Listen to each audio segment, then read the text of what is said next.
Both life and death are what I consider essential parts of one's experience here on Earth, but it's often much easier to welcome things into one's life than it is to let them go, especially when it's a person we've grown close to and have shaped certain parts of who we are today. It's been about a year now since I and many others had to let go of them. One of my many great cousins or nephews, or whatever it technically is. I'm not the best with family trees.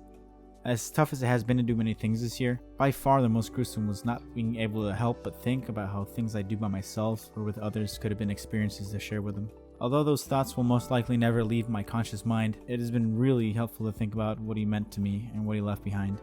Although there's a potentially never-ending list of things he has inadvertently helped make a part of who I am, I'd say there are about 3 I always go back to think about and I'm grateful for.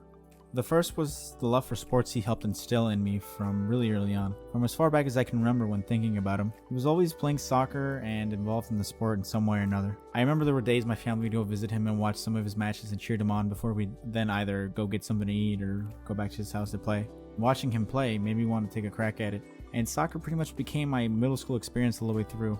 I remember how good he was specifically at juggling the ball, and I was never really good at it, but seeing the end result of his dedicated practice made me develop an urge to juggle, which I still often get today when I'm around a ball. The second was our shared enjoyment of video games. A lot of my early memories of him and I, whether it was when they dropped them off to babysit at my house or whether we were visiting his, were of hours of attempt after attempt at beating and exploring various types of games.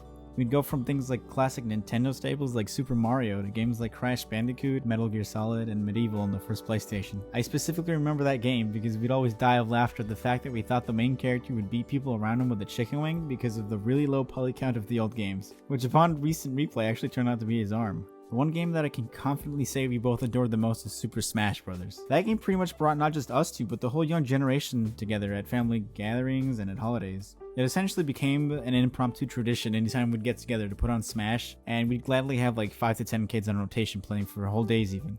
That game specifically still means so much to me, and to this day becomes a thing I bring up to play with my friends and play on my own as well when I have free time. That love for games is something we've forged for years, and I'll probably carry that with me the rest of my life. The third and most meaningful to me was his manner of being that was always something I admired and still consciously consider when leading my own life. He never really seemed scared to take risks or try new things in life, whether it was going nuts and boogieing down at parties, or whether it was getting in line to ride the tallest roller coasters at Wisconsin Dells. It's something I always wanted to emulate and apply in my own life, which took me through my own various paths leading up to this moment. It was what inspired me to do things like to learn the guitar at 12, to take up the challenge of soloing for shows despite the deep down fears that would eat at me minutes before getting on stage, dancing at prom despite being horrible at it, and to see where things like film school would ultimately take me.